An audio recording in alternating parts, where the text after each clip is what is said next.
Aray ko naman. Aray ko. Ano ba? Anong problema nyo? Tama na. Mga didis na to. Tama nyo, B. Yan tuloy, di ba? Umalis-alis kayo sa ICC. Tapos na yun, nag-gobyerno nyo yung ICC. Yan, ICC, Carlos Pamor. Kaya tuloy ganyan. Di sana yung mga extradition nyo, meron sana tayong treaty with the ICC, natutulungan sana ang kaso ni Digong, at higit sa lahat, mas mabilis ang pagkakaroon ng asset freeze. Mas malupit sana at mas mabilis nating malalaman ang mga tinatagong kayamanan ng family Duterte. Si Marlica. Diba? Ganun na ganun siya, B. Pakinggan natin. Meron pa tayong mga sinabi. Meron pa sinabi si dito. Sabi nga ni Secretary Jesus Crispin C. Remulla, kung hindi tayo kumala sa ICC, beneficiary sana tayo.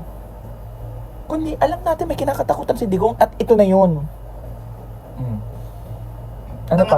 So kung will fail, bakit pa natin sinurinder si Pangulong? Tsaka yung extradition po nakalagay sa batas ay state party po ang isa pong titingnan natin. Bansa po ang sinasabi sa section 17.